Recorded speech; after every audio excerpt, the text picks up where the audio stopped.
like that. So getting shot at is part of your job. You know, you can get stabbed, that protects you there, all this. So if if I go to work and I'm a stalker, I got a box cutter, the open box. If you're going to step into some of these positions, you need to be able to learn of what this entails. A police officer getting shot is it. Anybody losing their life is a bad thing, but that is part of that job. No different than a soldier on the front line. That's my take. Okay, Brave. What's your thoughts on this? Well, I think that absolutely, without a doubt, the policemen know. I was hired as a policeman as a young man and turned it down, but a policeman, when they're hired, they know what they're getting into.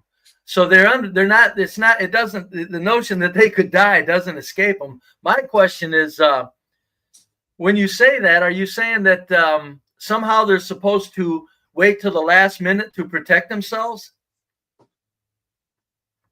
Correct. You're a public servant. How far is on when you say they want to wait till the last minute to protect themselves? Do you think they have to go above and beyond protecting it, or in other words, do you think they have to? That's part of the job. Part of the job is not protecting yourself sufficiently. You supposed to put yourself right now. If the bank get robbed and the police officer in there is being paid to protect that bank, who's supposed to take them shots? Who's supposed to try to protect the people in there? Well, okay, but are you saying okay? So when does a policeman get to protect himself? If he sees the gun, is it okay to shoot the guy? I'm gonna swing it another way. If somebody's in a house and the house burning, don't the firemen still run in that house? No, not always, not at all. A lot of times they know it's a lost cause. But 9 times out of 10, do they try to go in there? Yeah, I wouldn't know about 9 times out of 10, but many times firemen do not go in burning buildings when they know that the structure is ready to fall. They do not, no matter who's in it. Mm-hmm. Now, but my question is, agree to disagree. how far does I mean, you're correct. A lot of times they do run in the house, though. You are correct. How far does the policeman have to go before he gets to shoot somebody? Does the criminal have to actually fire the gun, or can the criminal just be seen with the gun? First of all, is everybody with a gun a criminal? Everybody with a gun is the police are criminals with a gun? I don't think look. It was a guy that was protecting himself in River Chase Galleria because the shooting had broke out. The police come into he's in the corner with his gun out. The police come in the Galleria and kill him. Yes, I'm very aware that bad shoots happen. I am very aware of that. My question is when does a policeman? That's what I'm saying.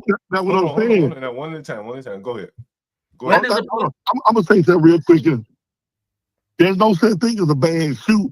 That's somebody that's scared to do their job all the way through. Your job ain't to go in there and just start shooting. I understand that. My question is this: when does the criminal have to actually pull a trigger before the policeman gets to shoot? Well, they supposed to. No, they're not supposed to. What? I'm gonna give you an example. I'm retired military. When can you shoot? When can you start shooting at the enemy? When you see him with a gun? No, incorrect. The rules of engagement, you must be fired upon first. That's crazy. Then that's the rules of engagement that the military put that in as rules of. Okay. Hold on. Let me give you a fact. This is fact. I'm talking about. We're going to speak facts. I know people in Leavenworth right now for killing people that did not shoot on them right now, serving time in Leavenworth. Okay, but That's my the rules of but my engagement. question, I need a question. I need an answer, sir. I Yeah. ask you, Answer does the question. does the criminal have to pull the trigger before the policeman can respond, or can the policeman just see the gun and shoot him? If the gun just on his side, is it pointed at him? The gun is pointed at the police. The gun is up and able to be pointed very quickly, not directly at him. The gun is out, not on his side. The gun is out of the holster and in his hand. Then what? You still got other avenues. Shoot him in the leg. You say he doesn't need to shoot right at that point? He said shoot him in the leg, No. Brave. Oh, shoot him in the leg. You got, hey, look, I'm even gonna give you an example. They got non-lethals that they don't never use. They got shotguns with beanbags that'll take your breath away. So then the criminal has a real gun, and you want this is just for the record, sir. The criminal has a real gun, and the cop has to use non-deadly force, in your opinion? I'm gonna give you an example. Quit being scared. I'm gonna give you another example. Did you see the autistic guy, the young man? The police called and acted like they didn't understand it. His boy was autistic. He was in his yard. He had a knife, but he was in his yard. The police came up and they probably shot him 36 times. The guy had a knife. The guy had a knife, correct? Yeah, but he's autistic. You He's on gotta what? be able to understand the situation that he's autistic. If you can't understand the situation we're in, because see, this is why, like with you, I've been shot. Wait, I didn't kill the guy that shot me. Wait. Look, I don't mean to diverge, but I know about your shooting situation. Let's go off on a tangent and tell us about that. The guy came up, said he gonna shoot me. I said, you ain't gonna shoot me. Just make it quick. You ain't gonna shoot me. You ain't gonna be able to do that. He got his gun up. I had a gun on me. I didn't reach for him. He tried to come. I knew how to disarm him. He was able to get one shot off. I disarmed him, pinned him down, and did not kill him. Could I have? So what's the difference between me if I can do that while a police officer can't? Because the police officer doesn't have to take gambles. They get to kill immediately for the sake of their own life. No, You they don't don't. get that? It's nowhere written on that. Yeah, That's yes, it true. is. Yes, it is. Yeah, How old are you? How old are you? I'm 70. They're trained, sir. They are. I'm sorry. I'm sorry that you had learned a lot in your 70 years. That ain't gonna work. If you say that, you have so many. You know what I'm saying? This is what I be trying to tell people about. Age does not come wisdom. But I'm half your age, and it's so much more living that I done had to do for understanding. People can sit here and talk, but if you don't have the real experiences, you know what? You can't tell me how to fly if you ain't up been in the plane and holding the joystick. You know what I'm saying? Could you give an example of when a policeman? Could you give an example when a policeman actually gets to use deadly force? Then could you give us an example? All right, a police officer using deadly force. Guns already been fired. It just say you got somebody that's shooting at them already. Deadly force is there. But a gun, a simple gun in a situation is not right. They give you the right to kill. Yeah, I'm even gonna give you an example. I was shot. And I got a witness on this phone to tell you the DA told me if I'd have killed the man that shot me, I'd have had to pay to get it off. So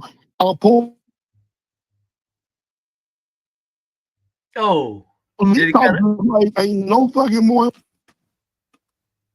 He's cutting out. Yeah, you cutting out. Go ahead. Mm-hmm. Yeah. I said I was shot, and a police officer, and the district attorney told me that I need disarming the guy, and if I'd have shot him, You breaking up. in the same fluid moment, that I would have had. What's the difference between me and a police officer? The big difference. Policemen face it all the time, at risk for getting shot at any given time. Yours was a very rare occasion that a civilian has to do it. I guess that statement made absolutely no sense that you did make. A life and death situation is a life and death. No, hold on, Mike, hold on. The difference in your situation, from my understanding, is that if the police disarm you and they take your gun from you, they don't have the right to now shoot you. You don't have the right to shoot anyone. They don't stop people. They don't stop people. Listen. Once you disarm someone, you don't have the right to now kill them. That will get you put in prison. That will get you put in prison. Did the caller, did you say you disarmed a person? Yeah, he disarmed him. Yeah, he disarmed him. I'm having a hard time understanding him. I'm sorry. Yeah. But anyway, caller did say that y'all got some feedback on y'all end is real. Oh shit. Hold on. Maybe let me turn it up. Go ahead. Is that better? How's that? Yeah. Okay, that's better. All right. That's better now. All right, go ahead. Yeah. But you did say that the policemen have to wait. For the record, folks, this fella did say that the policemen have to wait until somebody shoots at them first, actually pulls the trigger, correct? You said that? That's just like right now. Tell a police officer pull up in front of the house and you in there with a gun. So I'm going to give you an example of that slippery slope that you had this on. They say the guy in the house got a gun, right? So do the police just pull up in front of the house and start shooting the fucking house up? It depends on what the guy's doing with the gun. No. Is the guy pointing the gun at the policeman? Is the guy pointing the gun at the policeman, or is he? You know how you gonna know if the guy pointing the gun at the policeman? From the house. You can't see in the house. I'm standing back from my window. You don't know nothing. Oh yeah, no, I'm sure they just don't go firing into the house, sir. They don't do that. Okay, but that's what I'm just saying. No, I'm not saying that. I'm not saying that. No, I'm not saying that. I'm saying if a policeman pulls up and a criminal faces him and doesn't drop the gun, and when the policeman tells him to, this policeman gets to kill him. I'm gonna ask you this here. What color of the person do you think gets shot the most by police? White people. Look it up. Look it up. 54% of the unarmed people that are shot are white. 36% of the people that are unarmed are black. And as far as what demographic has the most guns in America? The white folks do. Yes. Okay, we go. Okay. So if the blacks are getting actually shot when they have a gun, probably they're doing that in larger numbers than whites. No. See, do you believe in black on black crime? It's pretty obvious it happens. It's no such thing. It's what? It's called. It's no such thing as a black on black crime. There's not. What do you call it? Huh? That's corn praised by the media. Okay. Have you ever heard of Italian on Italian crime? I'm sorry. What was that, sir? Have you ever heard of it? He said, "Have you ever heard of Italian on Italian crime?" No, because it doesn't happen that often. Have you ever heard of? Okay. So when the mob fight each other, what did they call it? That was 100 years ago, sir. We're talking about present day right now. No. They still kill it. The mob still killing. No. There's no Italians shooting up the streets anymore, sir. Okay. Whited boys wasn't killing. The Irish mob up there wasn't killing. Correct me if I'm wrong. Can you help me on that one? He's saying Whitey Bulger was killing. Yeah. I said shooting up the streets. The police are dealing with killers in the streets, sir. They're not dealing with mobsters. No. I'm talking about the crime. That's what I'm trying to prove to you. All right, if a Chinese, do Chinese people kill Chinese people? Yes, I'm sure they do. Okay. Do Canada people kill Canada people in Canada. Look at the number of white people that kill white people, right? Yeah, well, so it's that thing white on white. We call that white on white crime. No, we call it domestic murder suicide because that's usually what it is. A white guy kills his wife or his kids or something, and then kills himself. He's not in the streets shooting up the streets. Who do the most mass shootings in the United States of America? What demographic? Blacks by far. Do you know how many mass No. shootings there are this year so far? And who did them? How many blacks? I mean, How many? it's not, I need you to not be the typical white guy that lies. I need you to tell the truth about mass shooting. What is the only time in American history recently that even the people that does the study of mass shooters got it wrong was the DC sniper. He was an anomaly. Am I correct, Nate? No, you're not correct. There were 450 mass shootings in 2024. 450 of them. I'm John here. John, he's saying that. I'm sorry. He's saying that. What are you saying? You saying that whites are the majority of mass shooters? Yes, that's what he's trying to say. If there's 450 what? I don't know. Somebody say he's sweating. Hold Do you understand what a mass shooting is? What do you consider to be a mass shooter, caller? What do you consider to be a mass shooter? I'll give the definition, see if he agrees. Go ahead, Brave. The definition of a mass shooting is 4 or more people killed or injured in a single incident. Correct, caller? Huh? Okay. There's been 90 of those. So there's been 90. Hold on, caller. Come on, one at a time. Go ahead. What you about to ask a question, Brave?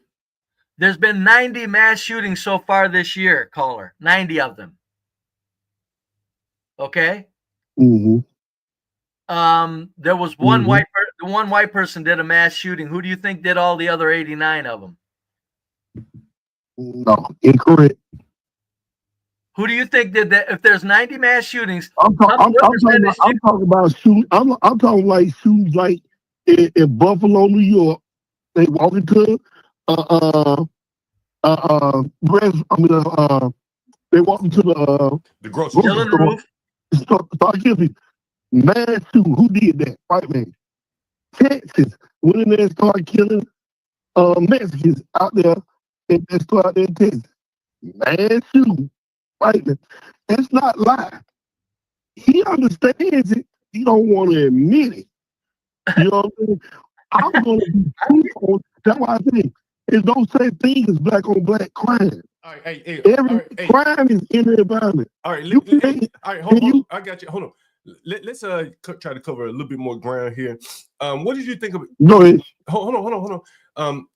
Let's go to. Did you hear about the white woman that raised a lot of money calling the boy a nigger in Minnesota? Mm-hmm. What's your thoughts on that? I'm gonna sit back and I want to sit back and be passive and listen for a moment. Somebody give me. You got a little static in your phone. You talking right into the phone? Can you talk not directly into it? Yeah. No, I ain't talking right into the phone. I got it. I got it laying on my desk. Go ahead.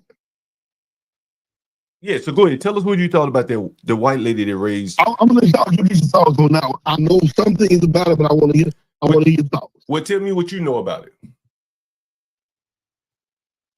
I'll tell him what happened, John. I'll tell him what happened. Go ahead and tell him, Brady. Go ahead. Caller, a white woman. There was an autistic 5-year-old black boy, and people say he's much older. Doesn't matter. 5 years old. He stole a juice box or some animal crackers, 2 stories, out of her bag in the park. He stole that, and she called him the N-word with an ER. And a black man came up and asked her, "What did you say?" And she said, "Mind your own business, fuck you." And he said, "Say it again." So she said, enter 3 times. And from there, she's going to become a millionaire because she didn't back down and she called him the N-word 3 more times for his satisfaction. Mm-hmm. So what do you think about Yeah. it? Hey, she talked the right way. It could have ended differently. What do you mean? What do you mean it could have ended it differently? You know, somebody could have slapped her. Somebody could have slapped her for saying the word? Mm-hmm. Some people react differently. Mm-hmm. Do you think people have a right to physically? Do you think people? Hold on, one at a time. The guy on the phone is 70 years old. Go ahead. Hold on. I got a question for you. Do you think that someone should have the right to slap someone for saying the N-word to a black person? No. But, hey, what can happen can happen. So? I mean, Yeah. Go ahead. Go ahead, Bray. What you about to say? No, I'm just saying that if the caller has to understand that white people are sick of black people now more than ever, and the lady just said, you want," and the black guy tried to tell her. No, I'm gonna give you an example. White people sick of black people. Wait a minute, hold on. Let him finish. I'm gonna let you talk. I'm gonna say it right there. All right, go ahead. You look at white man Christianity. White man Christianity did more crimes against people of the world than anything else in the world. You said Christianity, okay? Yeah. You know, they automatically pay on, and then it's like being accountable. This guy on here you 70 years old, so you were born in either 54 or 55. You know that I went on. Where did you grow up? Are you upstate or were you in the South? No, northern state, north. Yeah. Well, I grew up in Georgia. Hold on. I don't want to go too deep in your background. It may not be interesting to the people. Let me ask you this: do you think racism is a big deal here in America right now for black people? It's always been. You ain't see. We try to erase things. Like right now, I'm 44 years old. I done held hands with a man whose mother and father was a slave. My granddaddy was born. My grandfather was walking the earth with Harriet Tubman, but we try to act and erase like slavery was so long ago. I was at the 50th anniversary of the right to vote. I got a question for you. Do you think that do you think that black people are living better than any other black Americans are living better than any other black people in the world by far? Do you think that, or am I wrong? No, that's wrong. America. Who's living better than black Americans? What group of black people are living better than black Americans? Nigerians. There's a lot of countries in Africa. Sir, do you know that not 200 million Nigerians, 90 million? Man, God, come on, man, help me out. This is what I'm going to ask you. No, hold on. I know, but let me finish the statement. You got to let me finish, sir. No. You said Nigeria. No. Hold on. One at a time. Yeah, Nigeria. You said Nigeria was better. There are 200 million Nigerians. 90 million of them have no electricity. Okay, I'm going to ask you this here. Doesn't matter, does it? Just right over that. Went right over his head. What did you say? What is the what? Why is it a divide even in black and white in America? Why explain that divide? Why why hold on, I got you. The question is, why is there a divide between blacks and whites in America? Oh, because it's a white culture. Even in living. Hold on. You got to let him answer. So you said, why is there a divide in between blacks and whites in America? And you said even in living standards. Is that what you said? Yeah, and what he just said. Okay. And how we do it. Okay, now let him answer. All right. Go. All right. Because from the 1890 on, whites, Europeans, and whites did everything to this country to make it work. The business end, the labor end, everything, the whites did it from 1890 on. I'm not saying blacks didn't contribute labor prior to 1890. I know they did. They contributed labor after 1890. But at 1890, the influx of Europeans and the whites took this country and turned it into the most magnificent country in the world. And therefore, it's going to be natural that whites show favoritism towards whites. But let me say this with that. Blacks at no matter when or where or how, no matter when, even during Jim Crow, blacks lived better in America than any other blacks on the planet lived anywhere else. The blacks had it better in America than anybody else on the planet, sir. Man, this is why drugs in America is bad. And you believe that bullshit, man. What do you mean? I believe it. Good point. What you give a country that give a country in 1950. You tell you what statement you just made. I know. I'm trying to give a country. I'm asking you. White man. Wait, hold on, Bray. So you think Nigeria is better than living in the United States? That's in the 1950s. Hold on, Bray. Hold on. Go ahead. I didn't go back to this. I'm gonna go back to this. He just gave the most generic white man response. You can ask 100 white men, and they'll pretty much say the same shit he just said, because they believe that bullshit. And it's a goddamn lie. And what is that bullshit? That bullshit is that what are you saying? Why is he lying about? First of all, who built America? If you take away a black influence in America, it is no America. That's why we be talking about black history. And without black history, you can erase it all. Y'all wouldn't have won wars without black people. You know what I'm saying? All this. We were like you talking about DEI. Who were the best pilots in Air Force history? Tuskegee Airmen. And they had to go through the most adversity. The phone that we talking on, who made the first phone call and invented that? A black man. You know what I'm saying? Your truck. If you take away, you know what they stole from Africa? Your scientists, all the knowledge came. It was more than slavery. All the knowledge. Like I said, the conversation that we was on right now is that the GPS they use, the bomb, invented by a black woman. Come on now. You're going to say that labor, the railroads, who do you think laid these railroads out here? It was Indian labor, Chinese labor, and black labor. Chinese labor, black labor, Indian labor, yeah. Look, but majority back. Oh, the white man has nothing been but more of a administrator. Of a person that take the credit. No, we're the administrators. Listen, who made Jack, like right now? Everybody been like, oh man, Jack Daniels. Man, that's the white man's that's the white man right there. That man told him how to make Jack Daniels. The family got paid. You look at Terminator, your movies and all that. Look at that woman. That woman got billions of dollars from the movie theater. She wrote Terminator, The Matrix, and all that. Big pay.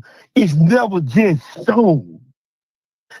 I love that you can sit there. I love to be on here with you in that right area and seen it.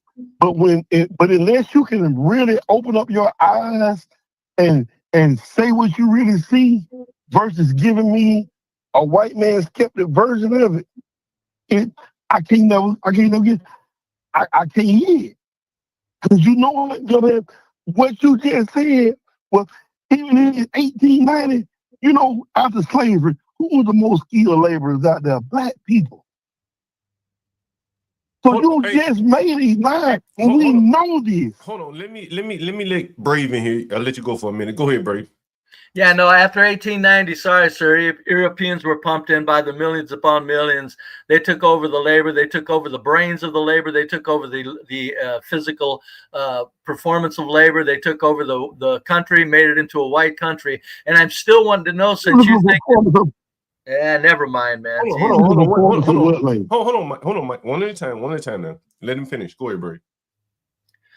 I'm saying my point is this caller has to prove where the blacks, even during Jim Crow, had a vastly superior life to any other black country in the world.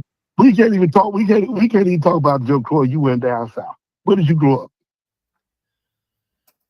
Anyway, so can you point a place to where 1950 where the blacks lived better? I'm gonna call y'all right Oh, there. hold on, Mike. Hold on.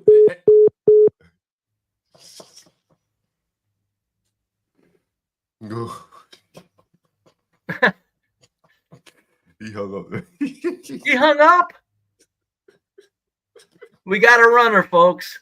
We got a runner here, sir. We need a 5 assist. We got a runner. He ran that mouth like a champ. He's very well versed in it. He's very well trained. Be very careful. He's a very well trained runner. He spoke like a damn fool in all the proper manners. Very, very well trained. Oh man. Oh, Brady.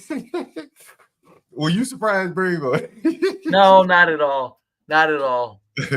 I just wanted him to tell me where, even during Jim Crow, anybody, are there any black people out there? You want to try to tell me where the blacks live better than they did in Jim Crow in the USA, where the blacks live better than the blacks did during Jim Crow? Can anybody point that country out to me in 1950? Brady, he said Nigeria was better. Let me see if I can call it back. What do you think about that, Brady?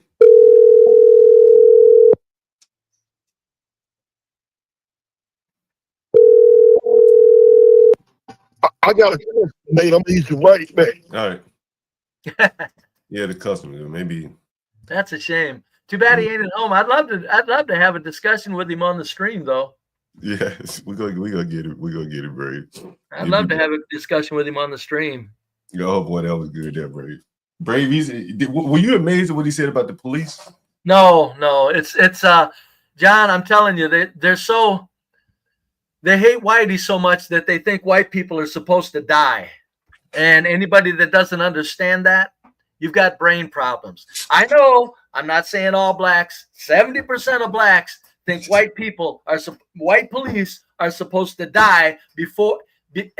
They have to absolutely be close to death before they get to go, I'm not chancing it. The police officers in this country have no right to go, I'm not chancing it. He's got a gun, pulled it out, it's in his hand, he's out. Nope. White policemen have that. You heard him, didn't he say, John? The criminal has to pull the trigger first, correct? Yeah. He was hemming and hawing, but he did say that. I got it out of. He said that. The criminal has to pull the trigger first, folks. And you think that 70% of black Americans aren't out their goddamn minds? Is there any one of these cities that are having a hard time finding police? Because with that mindset sitting in, in the jury pool, I mean, you don't want to be judged by them. You know what I mean, Brady? This is what I was showing you today, Brady. Very true. That's very true. Look at this, Brady. This is what I was showing you today, Brady. Hold on, John. I got to respond to my buddy Stanley. Poor Be Brave. Something you spelled him saying. Poor Be Brave, again by his black superior. Stanley thinks, folks, for the record, Stanley thinks that fella outdid me. And you think we ain't got a 70% problem? Stanley thinks that poor bastard outdid me. You got to be kidding me. He didn't answer any questions, and he distorted everything that was said. Stanley, do better. Go ahead, John. I got it for you now, Brady. I want you to see this. All right, go ahead. This is 8 o'clock this morning. And as I've been saying all along, if you found yourself living away from blacks east of the Mississippi River, you tried hard. That was deliberate. You're damn right. You goddamn right. But Tired of blacks running from it and not admitting it either. You know what CT tried to tell me yesterday, John? What was that?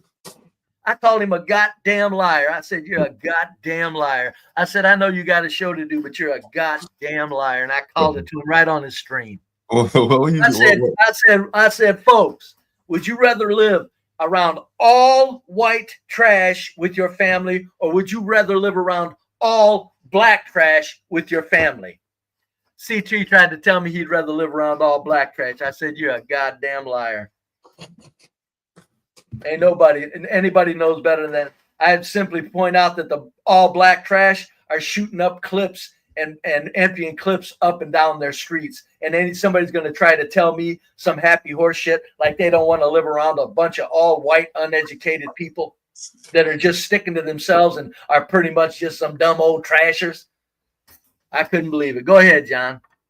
So as you can see, this is Malcolm X Avenue in Southeast DC. It's about 8 o'clock in the morning. If I stand corrected, I said 7 earlier, but I think it's 8 o'clock. I walked, just took a walk, got me a little gas. I'm gonna cut some grass today, Brave. And so I got behind this woman and she was chimping the fuck out. And you can see these are single family homes in DC. A single family home is minimum 400, right? John, pardon me one more time. I promise not to interrupt again. No problem, Brave. Go ahead.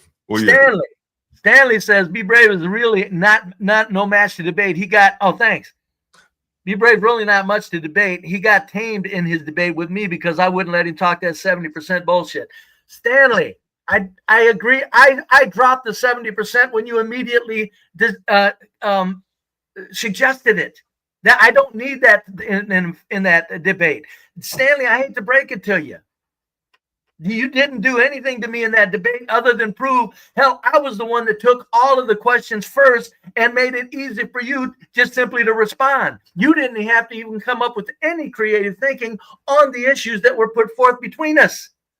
And you think you won? Let's call it a tie. I'd say I won because I was much more creative with my presentation. But the 70%, Stanley, stop it. There was no problem me getting rid of that. It's not like I fought for it. I told HB immediately, drop it. If that's what it takes, drop it. Here's what happened that didn't happen before. Motherfucking Stanley was timed and that mouth got shut up. That's what happened. That's why Be Brave kicked some ass. And I'll never talk to Stanley again unless it's on a timer. Go ahead, John. I'm sorry. Well, this is fun. Thanks for calling, John. Take a look, Brave. Take a listen. You should be able to hear it here. It's not going to be the best part of it, but this is 8 o'clock in the morning.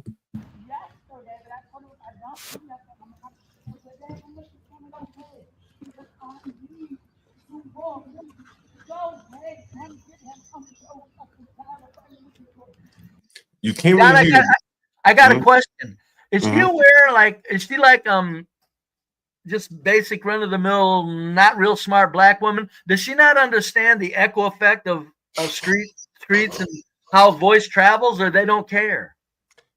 Brave, what you're seeing here, man, is like a motherfucker just tired, man. This is a crowd into the dark. Look, I had my buddy, I'm gonna call this nigga. I'm gonna call him back. And he said it.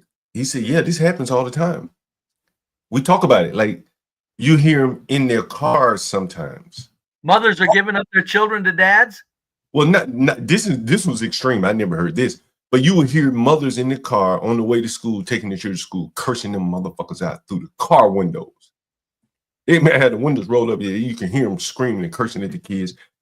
But in my neighborhood, it's a lot of walking kids to school. So they're like, hurry up, motherfucker, you know. And so here's a lady that's going to her mother's house. I'm not sure for what, but she says she has to go to work as well. And I'm going to more or less, I was there, so I'm going to translate what she's saying, if you can't hear.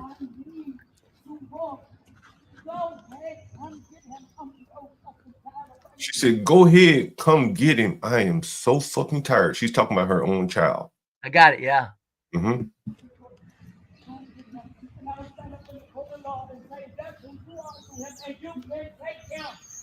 Did you hear that?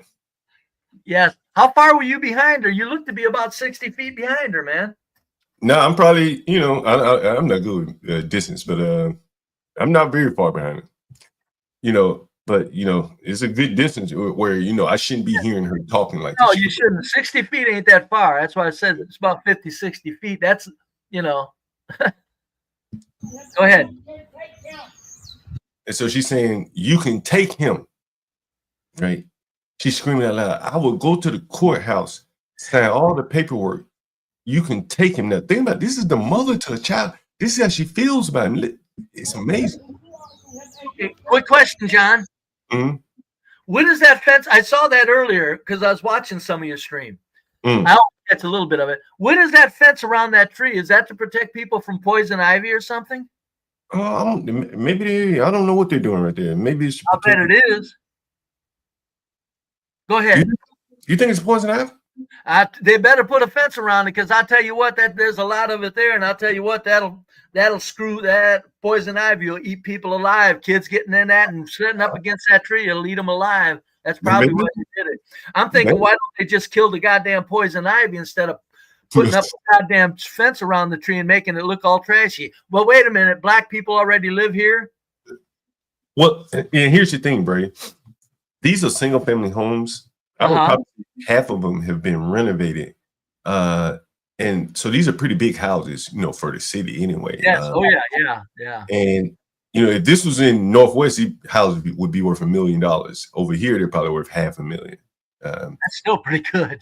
Yeah. And up the street here are brand new houses. You may see it. And those houses sold for in 500-600. So this is on my way home. And this is the lady screaming in a neighborhood where the properties have turned over considerably. Hell, you can look at the cars on the street. Like, somebody got some money to pay for this car right here. Anyway, looks like a black man's car, isn't it? Oh yeah, black man's car for sure. But you're probably a government worker. Oh hell yeah. In 1965, 50% of black middle class were government workers. They've been relying on the government ever since. Yeah, indeed, and that's what you see here. Like, even the dimmest bulb. And I'm not saying anything's bad about that. I'm not. All I'm just saying is I just wish blacks would count their blessings by being here in this white country. That's all I ask. Go ahead, John. And so again, she screams. Richard says about 20 to 30 feet.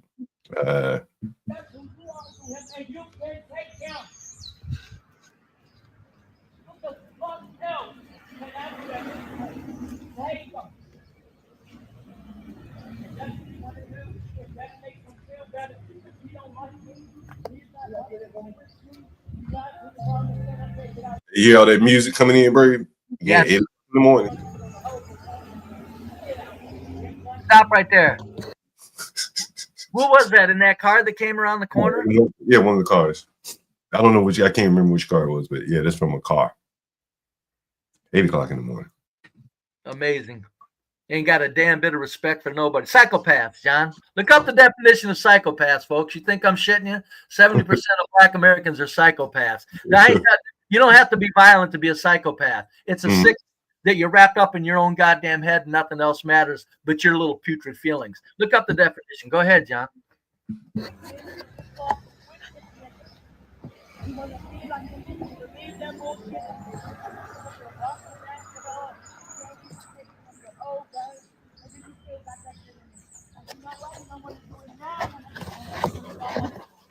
Here it comes, Brady. Got into your membrane and it works. I want to tell God. You heard that, Brady? And that very well. Yeah, what she says, it got into your membrane and it works. He wants to sell drugs. So I guess his daddy sold drugs. And so he wants to sell drugs. And these schools are more or less just made money off of him. He learned shit. And so she's saying, like, he wants to sell drugs. Come get this little nigga. Like, it's not a career. Listen to her. It's probably going to be hard. Let's see. Your membrane and it works. I want to tell God. That's not a career. So she said, that's not a career. And you can see the house across the street. Look at that house right there, Brady. That's a big ass house. That's a corner lot, in DC. Right? That's a big house, right? The houses next to like see, this one's been renovated here. It's probably just sold, and the one next to it is gray. And then she's screaming out into, oh, here's another one. Let's see if we get a picture. Well, she don't care. Neighbors might be. It's not even the fact that loud voices make people look and worry. Oh, why is somebody screaming? No, don't worry about that. Just black people scream no matter what they say. Just have to deal with us. Don't mind us. Don't mind us disrupting the peace and tranquility. Why hell? Don't worry about that. But Brady, these people are really, really hurt. You know what I'm saying? And yes, they are. That's why I wish they would stop complaining and start looking inward and understand there's such a thing as you can cure mental illness. You can self-heal. Mental illness something where you got to let it destroy your life. You know how many people at one point or the other, at one time or another in their life are mentally ill? What percentage of people are at one point in their life mentally ill? 100%. Mm-hmm. Nobody goes crazy though. They take care of it. They straighten out their thinking. Not black people. Oh, never mind. Look at this house right here, Brady. See how big that house is? Yes, I do. That was newly renovated. I passed by this house for quite a bit. But you can see all these houses single. There's like a Cape Cod right there. They sunk 100. They sunk 150,000 into that big house. I'll bet if it was 2 run down. Yeah.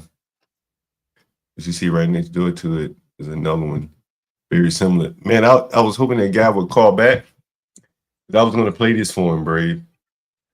He mentioned a shooting in a mall, and I don't know how it related to what we were talking about. But here's the shooting in the mall that he was referring to. And it's like the blacks just can't get the facts straight, and they just try their best to make them fit. And so here's the shooting in the mall that he was referring to. You know what the very crux of the matter of why blacks exaggerate their victim status? Here's the very crux of the matter. They have to, because they are feeling so guilty because they're living so well in this white country. They're living so goddamn well, and they're freeloading. They're not thinking, they're not contributing, they're not doing anything. So to make amends and to compensate for the fact that blacks ain't doing a damn thing to advance this country, they have to make it look like somebody's holding them back, as opposed to they're just too goddamn piece of shit culture to make a move on their own. They got to blame somebody, because if the excuse of it ain't whitey was taken away from them, that's what they're deadly afraid of. If that excuse, it ain't whitey, it's whitey was taken away from them, they would stand out as the biggest goddamn losers on the planet. Because there's no place like living in America and opportunities, and blacks are the ones that ain't doing shit with that opportunity. They have to make it look like they're being oppressed. Go ahead, John. You know, and the shooting that he was talking about is of this little boy that ended up being killed in the mall. This is one I think he's talking about. And maybe this one right here, but he's talking about the death of an 8-year-old. I think that's the one he's referring to in the mall. Hell, it's probably just talking about that, our phone caller. Yeah, the phone caller. That's what he was talking about there. You know, I don't know, man. You know, they the way that he looked at the police. I mean, you'd have no police if you had to wait on them to shoot at you. You wouldn't have many police, Brave. I tell you, that's the truth. This is what I was going to show you, Brave. So you remember he said Nigeria was better than the United States for black people? You sure did. You heard it, folks. You sure heard it right here on John Galt Show. I would say Ghana may be a little bit ahead of Nigeria. It depends on. Well, there's better countries than Nigeria. 90 million people in Nigeria have no electricity. Half of their people have no electricity. He's trying to compare that with the USA. It never ends. That's why I'm saying, look up the definition of psychopath, folks. I'm serious. Go ahead, John. Look at this, bro. But y'all, I'd rather go back to America. I'd rather go back to America and deal with the racism in America. You know what surprised me, John? Right quick. Mm-hmm. She says rather with a V and with an F, and she thinks she's going to go to another country and succeed when she come out of the land of plenty with that language. It's amazing. There's no end. What was she thinking? God damn. But y'all, I'd rather go back to America and deal with the racism in America before I sit here in Africa and deal with the bullshit bribery, the bullshit fraud, the bullshit scams, the bullshit too expensive, the bullshit not having no snacks. I'm telling you, that's why I say we live like gods. This is good footage to prove it. We don't. She's pissing and moaning about snacks, and you think we're not living like gods in America? You think we're not living like gods to the extent to where how goddamn dare any group of people complain about living here? How do you black people do it? I wish the caller would have heard her talking about where was she at? Ghana, right? Yeah. Yeah, I wish the black guy would have heard her talking. She'd rather come back here and deal with the racism. Excuse me, you know why? Because the racism really never was nothing to deal with. But she couldn't say, I'd rather come back to America because it's just a wonderful place to live. Nope. She had to throw some negativity in there to make her stupid mind look like she did a stupid decision, and she had to throw America under the bus with, I'd rather deal with the racism. She just couldn't say, I got to get back to America because I was wrong and it's a fabulous place to live. No, she couldn't say that, could she? You bunch of 70% black bastards make me sick. Go ahead, John.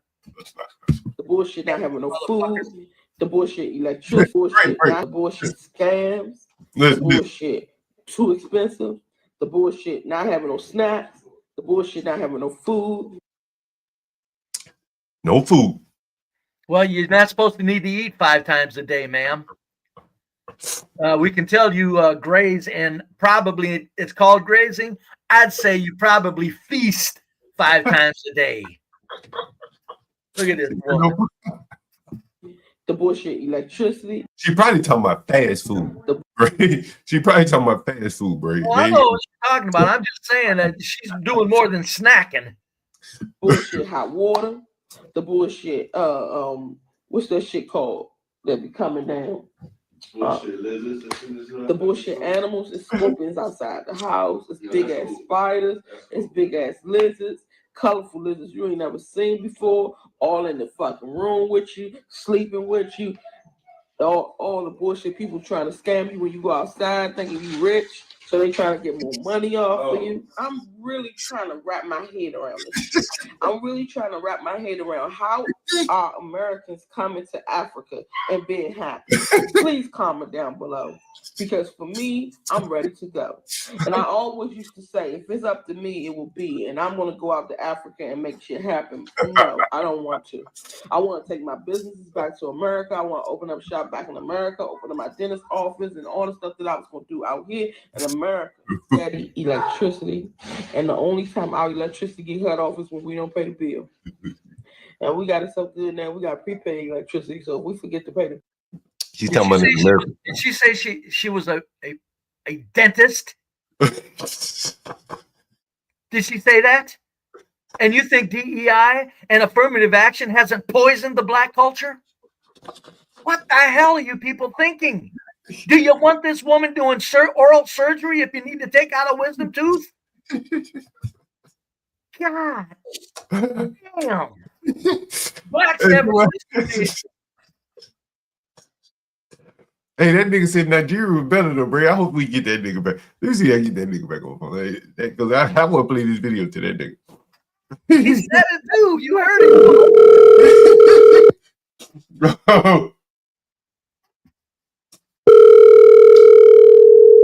Oh, shit.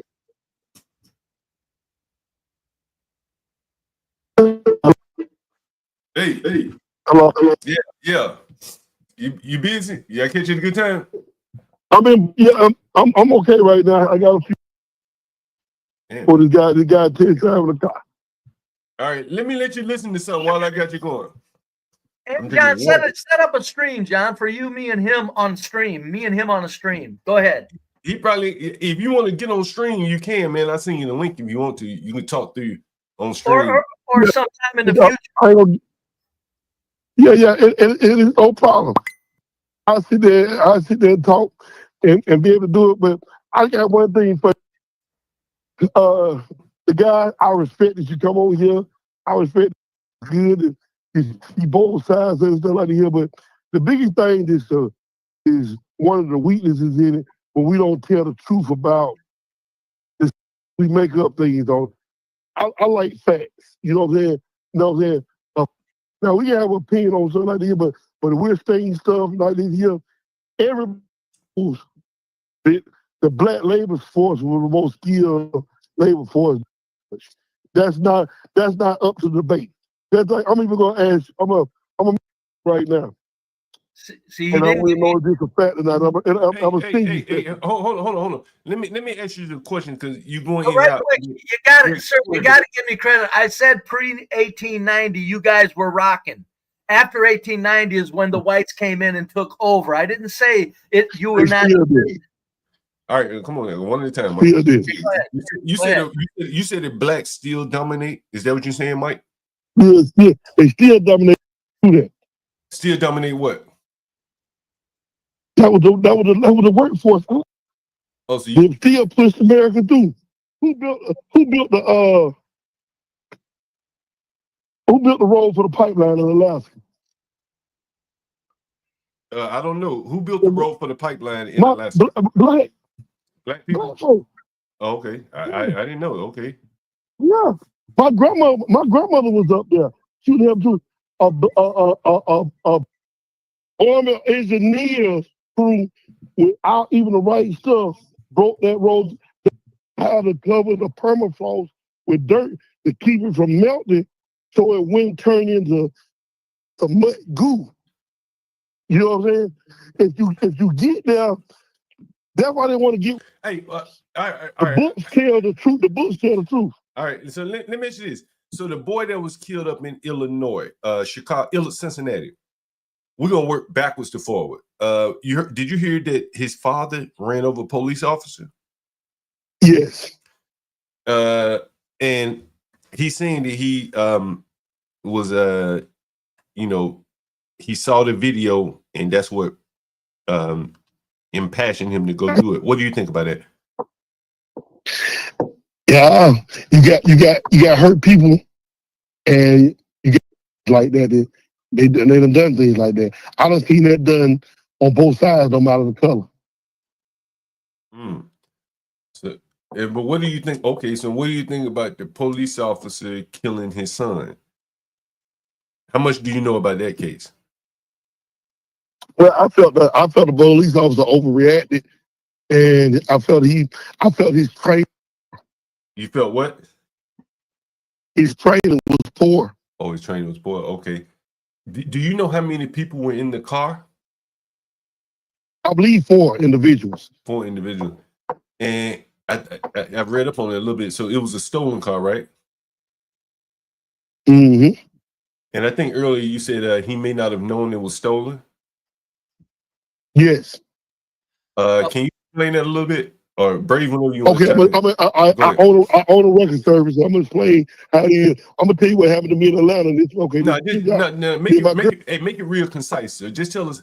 I'm gonna make it real concise. All right. I'm gonna go right into it.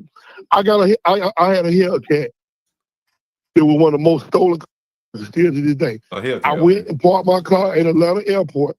Some guys been coming in, like 300 cars. It's a big thing, out of Atlanta Airport. Okay, I'm on a flight. I'm gone for a week. I'm in New York. Was bringing back my kids.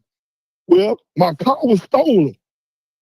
But unless it's been reported stolen, how do you know? You get what I'm saying? So I came back, my car went there, and now it's stolen. Okay. You know what I'm saying? So I could have not even been reported stolen yet. They could have just, one of the occupants could have been on a stolen car. He made we can't confirm that he knew that the car was stolen or not. Yeah, he may have just been. You get what I'm saying? If it could have not been reported stolen. I had people. I had a woman that I had to go pick up a car from, and they had to let her out of jail. So she had a rental car that had been previously reported stolen, and she rented from Enterprise. Then the police pulled her over, took her to jail. All right, let me get Brave in here. I'll let you talk for a minute. I got Brave up here. Want to respect his time. But Brave, what do you think about that? About what? His car at the airport, or the cop shooting the kid? Well, he's saying that the kid who was shot by the cops was driving a stolen car, but he may not have known the car was stolen. Okay, that's very true. And for the record, though, let me say about that case, I'm not sure that it was a good shoot. I'm not sure that the policeman didn't. From what I've seen, and it's a blurred ass video. The cop probably could have held off shooting him. in my opinion. Okay. All right.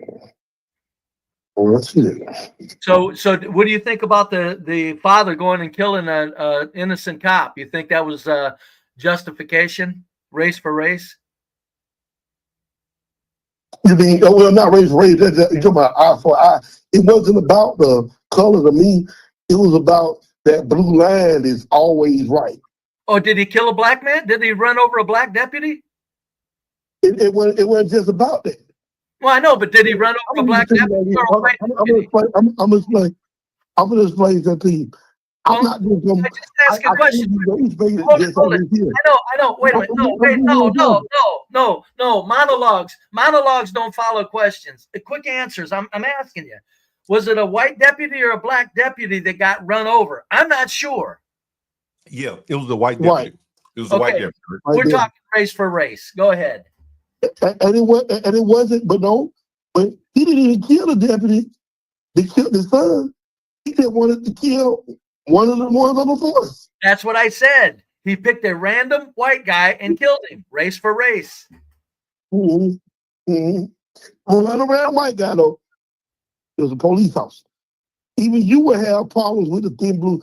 Right now, you could be in the right, but if the police to protect their own, you will be in the wrong, even as a white man.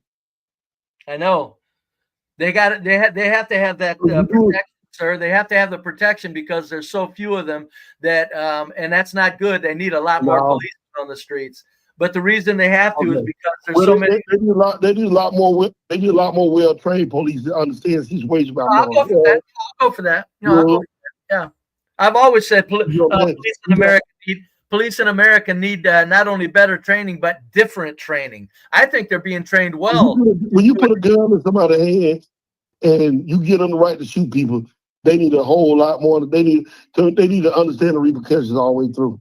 They do. Most of them do, sir. That other police officer being killed is real on the head of that police officer killed that boy. No, I don't think it didn't look like a good shoot to me, but I don't know. It's all too blurry. I don't know if he's seen the gun in his hand. Hold on.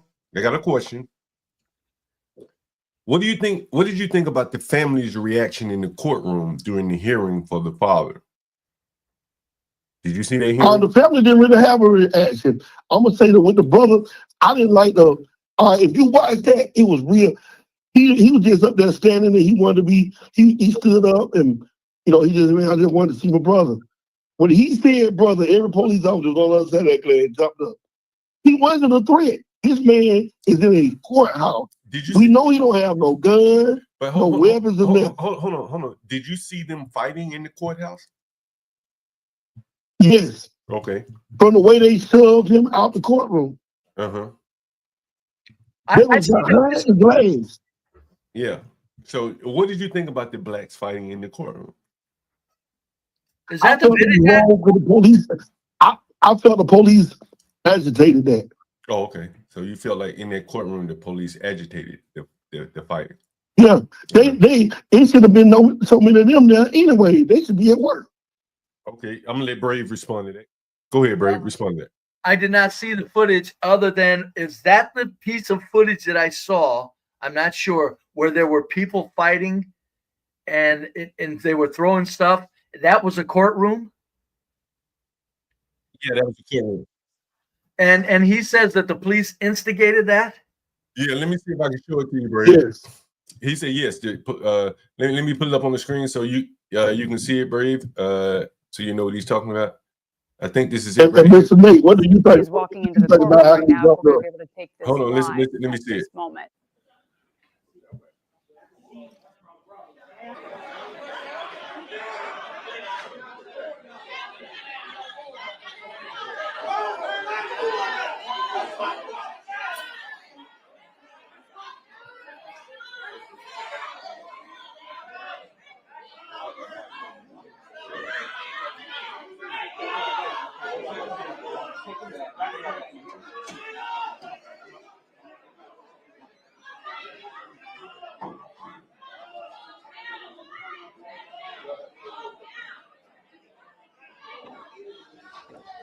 Okay, so let's try to armchair quarterback what we believe is going on here right now. Footage. Hinton actually, as we mentioned a couple of minutes Here's the better footage right here. Let's see if I can find a better footage for you, Brave. This may be chaos. to go as Let's see. So this, of course, the man accused of hitting and killing. bring Hinton back. They may. Hey, what was it yesterday? But anyway, they were fighting. There's a lot of people fighting Brave. I don't know how many people. Who's fighting who? I mean, who are they attacking? I mean, Brave. I have no fucking idea. Were there black people in there that didn't want to be bothered and they got attacked, or was it white people against black people, or what was going on? That was dealing with the cops. Yeah, I think it was. Here's one video, Brave. Let me see if I can find this. Yeah. Look at this. Look.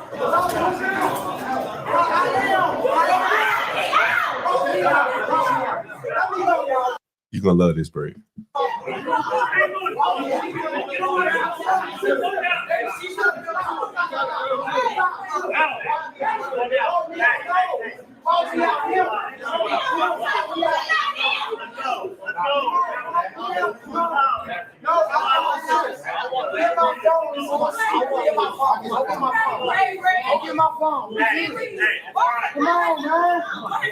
Come on, man, y'all. Cool. I just want my brother to see me. I just want my brother to see me. I just want my brother to see me. My brother can't see me. They did this shit before. That's the way to do it. They did it before. I got video of them messing with my brother and me before. I ain't do nothing. I just wanted my brother to see me. I ain't do nothing to him. That's my family. That's my family in that store. Come on. Ray, please. Ray, please. Doing all that. Now, see me one-on-one, man. Now, that fucking motherfucker here on my brother, man. On my bro, man. On my Hey, bro. Stanley, your people do you proud, buddy. Did you hear that guy, boy? He made a lot of sense. He's just all passionate out about nothing, ready to start shit. And from there, they went into fighting. Now this is after, that was after the fight. Hey. I can't find this out. Yeah, But I'm gonna tell you like this here. Uh-huh. You know, y'all knocking support. All he would do is just stand up right there and sit down. Him saying his brother did not deserve that police response. But they were fighting In the courthouse. Hold on. I want to speak on something. What do we know this man don't have on him? He don't have We in the courthouse. So wait, he ain't got no weapons. He ain't got no knife. He ain't even got a set of keys that the sharp on him. What's the threat? Where's the threat? The dude was 6'2". He could have busted somebody upside their head and broke a jaw. He went to listen. It wasn't nobody standing up. He was for the sit back down. He said, "Man, that's my brother." And 10 people stand up.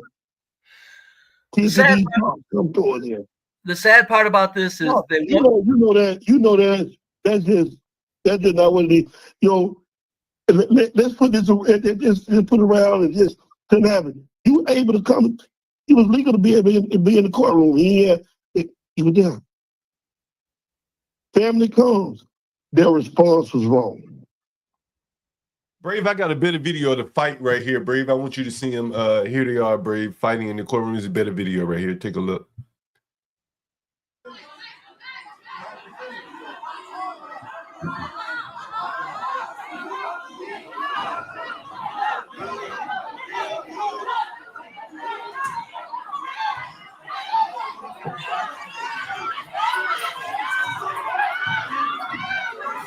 Brave, at this point, there are no police there, I don't think. Maybe there's one. I was wondering what they were fighting about, blacks against blacks, isn't it? I was definitely the real thing about blacks against blacks. All he was just saying, he was just gonna wave at his brother to the glass, and that's it. So he just wanted to let speak him to know his he was brother. there to support. Oh, so he just wanted to wave at his brother through the glass. And that's it. But what prompted the fight? All these people start fighting. Because the way that the police responds to him saying that was his brother. Oh, okay. Let's play some more.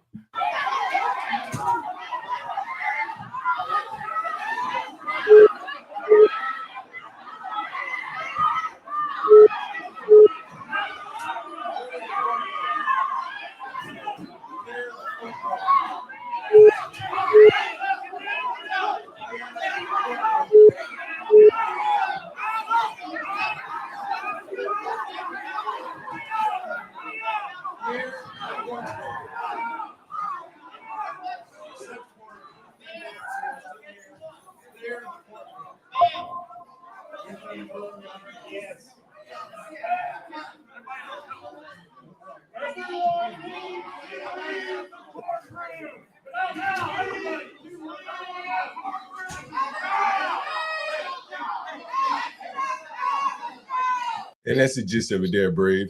And so you, So to the caller, you think that you think that that which you just seen is entirely the fault of the police?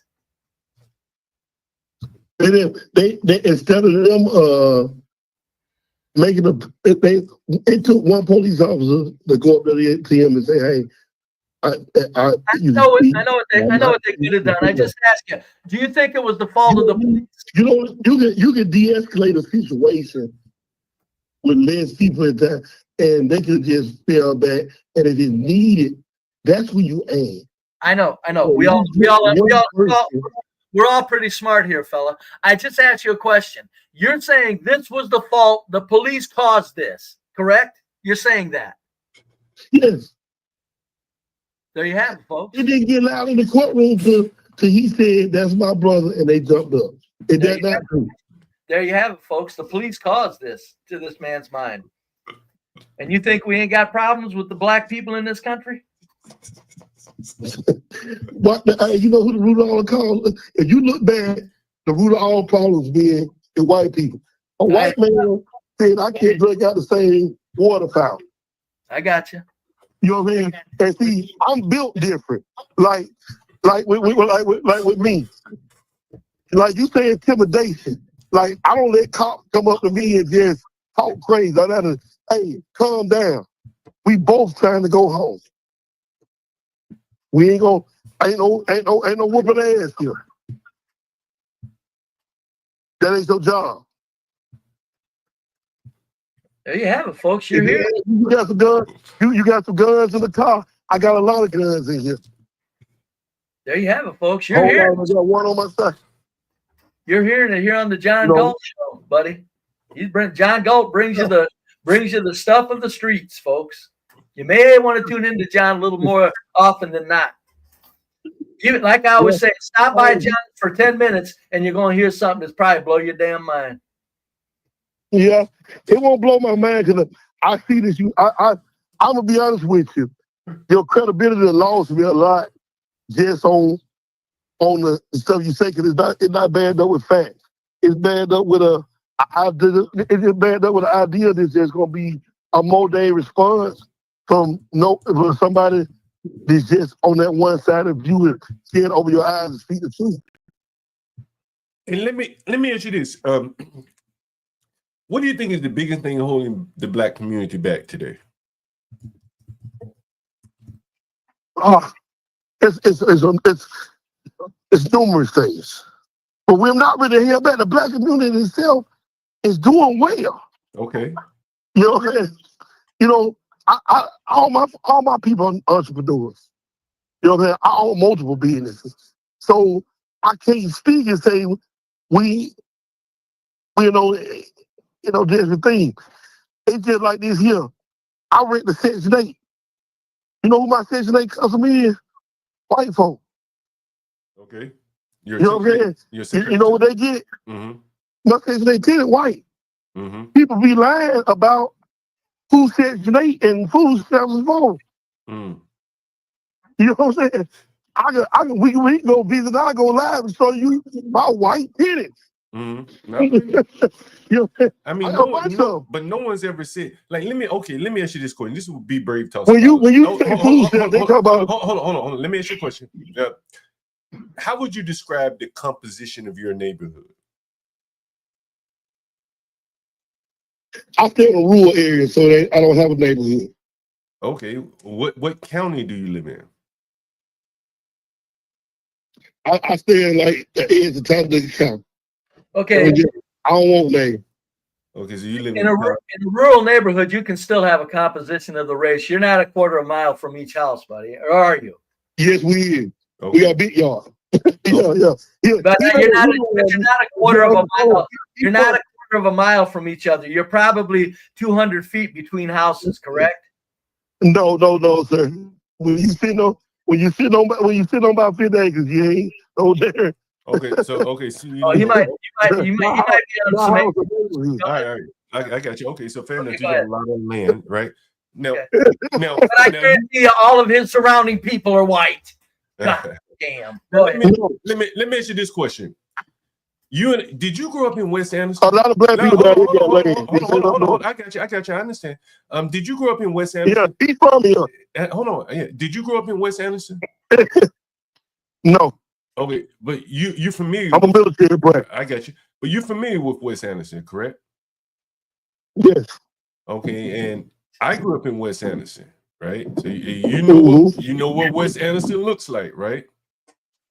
Mm-hmm. Why do you think West Anderson is declined so much? A number of things. We had a base to sit down. Okay. Jobs lost. There's a lot of steel mills. It's the same stuff. It's about the same decline as you got anywhere across. It's like neighborhoods these days. Black neighborhoods is about like shopping centers. Shopping centers are declining across America. You can't say. You know what I'm saying? And now, it's been so much of a mix of things.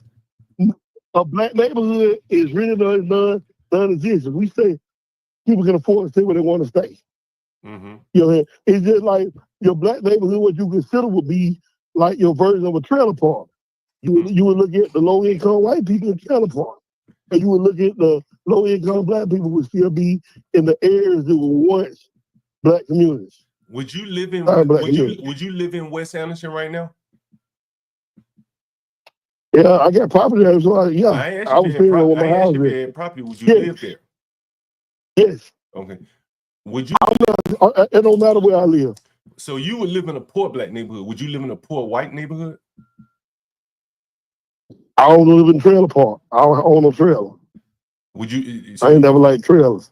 Well, a poor white neighborhood isn't exclusive to trailers, right? Well, down here it is. Okay, but there's some poor white neighborhoods down there that aren't in trailers. There's poor white neighborhoods all across the country. There are poor white neighborhoods all across the country. There are with houses. So if you were looking on if you were looking on the stream right now, what you would see is the main drag in your hometown on the black side of town. Are you looking on the stream? No. Okay. Well, to the right here is a big empty plot of land. This is at 15th and maybe Cooper or something like that. Do you remember what was there? I can't see it. I can't tell you. I tell Well, me. you know what's on 15th and Cooper, right? But can you tell me you from here? Yeah. Tell me what was there. Housing projects. You grew up. This is where you grew up. Right. You grew up. I got it. You grew up 4 blocks from there. Right. So I'm gonna tell you. It's not like you ain't from here. And now I'm asking. That's why I'm asking you. So just want to know if you knew. So what we're looking at here is a housing project that the blacks is so unruly and that the city said, "Fuck it, we just that project's not there. That project's not there anymore. It's not there anymore." So and what was housing projects? And what was housing projects that used to be built for? Who used to stay there? Who used to stay there? White people.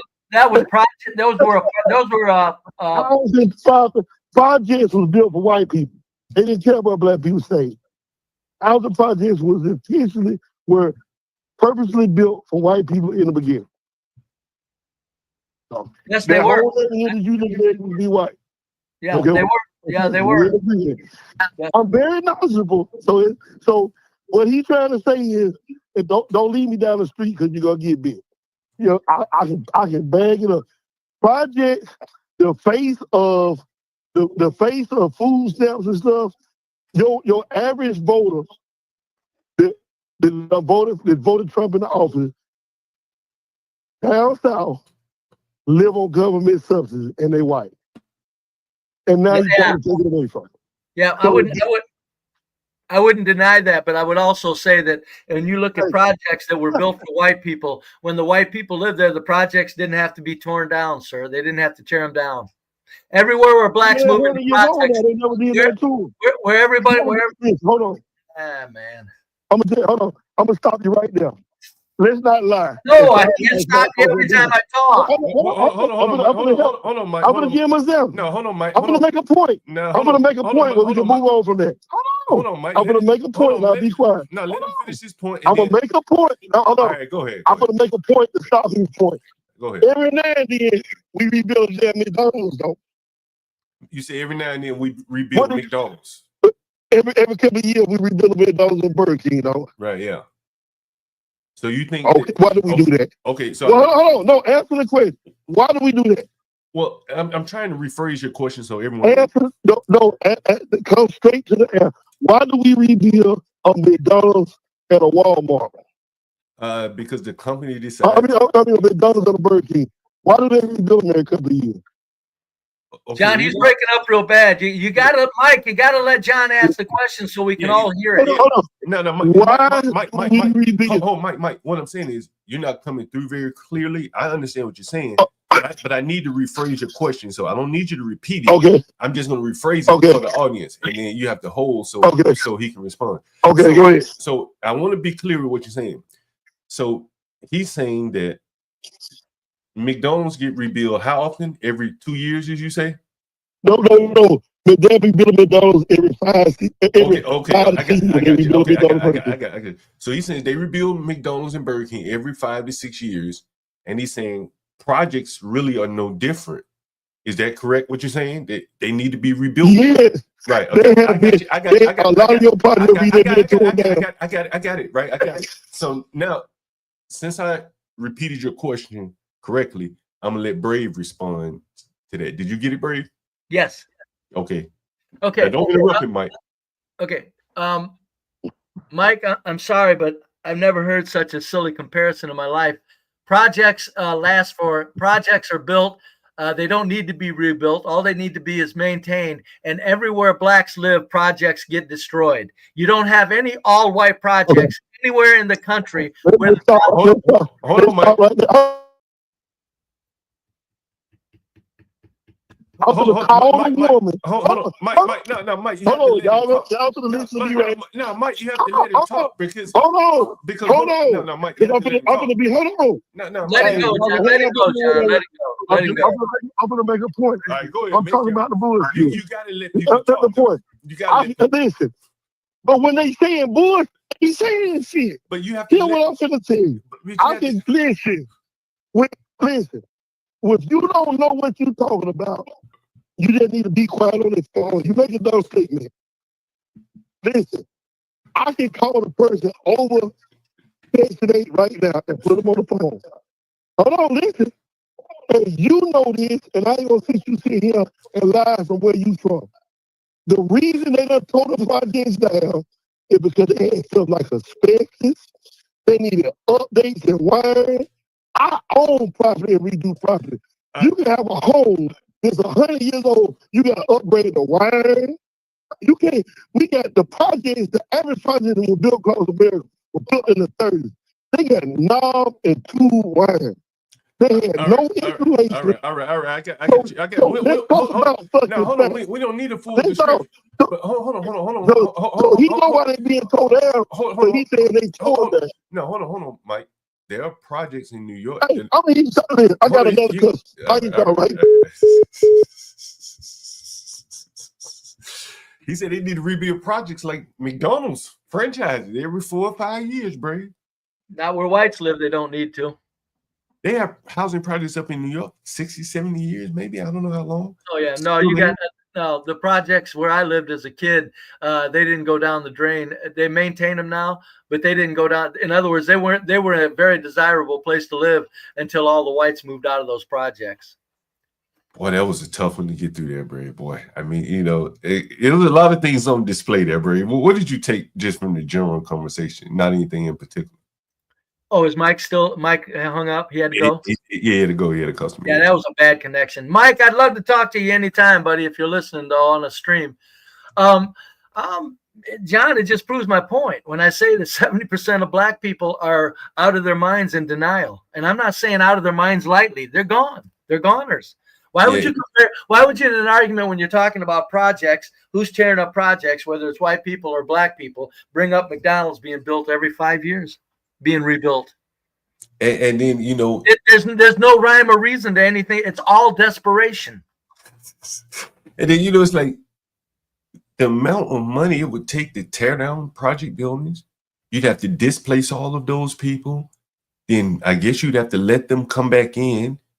I mean, it would be easier, cheaper to maintain them for a little bit longer than 5 or 6 years. A restaurant, oftentimes they're retrofitting a restaurant. So it's Yeah, not a good analogy. There's no rhyme or reason to what he said. I No. appreciate you trying to explain it. It's just plain goddamn foolery.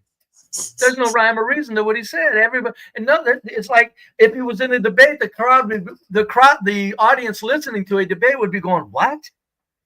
The referee would probably tell him, "Wait a minute, the motion is this. What are we talking about? Rebuilding McDonald's?" I mean, you know, it didn't even apply. It wasn't pertinent or anything. I mean, no, it's just.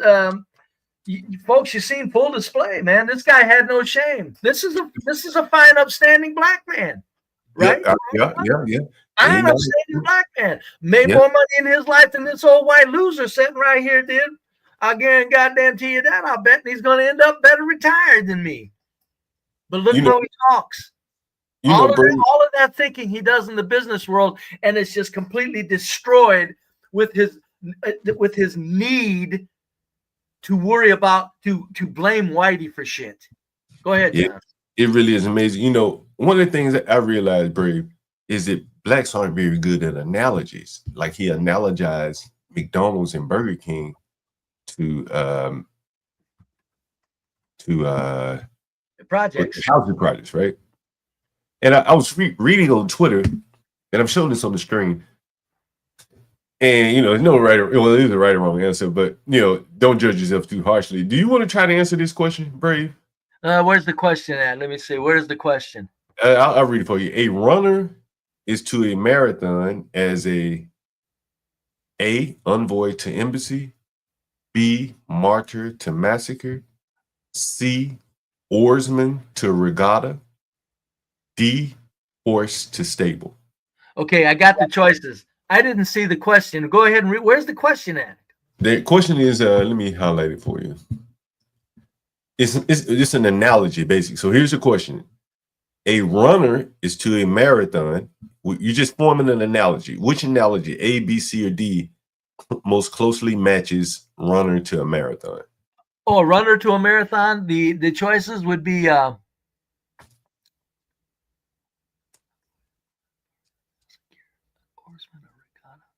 well, the regatta, I'm not sure, but I would guess it would be an oarsman to a regatta. How did you come up with that? Because a runner participates in the contest with his body, and the oarsman participates in a contest with his body. Is Richard in the audience? I think he is. Read this, Brave. So what was the answer? There it is. I'll let you read it.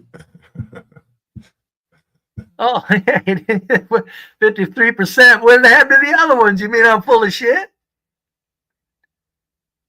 Oh, yeah, it's the correct answer. But 22% of African Americans chose C. Oops, not good for you folks. Not good for your team, Stanley. Guess who guessed it right without even after I had the question straightened out because I couldn't read the question. A white loser answered that correctly, Stanley. A white loser that you call uneducated. And I am uneducated. I'm just very intelligent. Uneducated? Not real well. Not on a lot of things. Brave, you see the statistic up there, only 22% of all. And I guarantee you, there's a whole lot of blacks that I guarantee you were far more educated than I was or am. Hey, Brave, you think good old Mike could answer that question, Brave? I don't know. I like Mike so much, I hate to say no.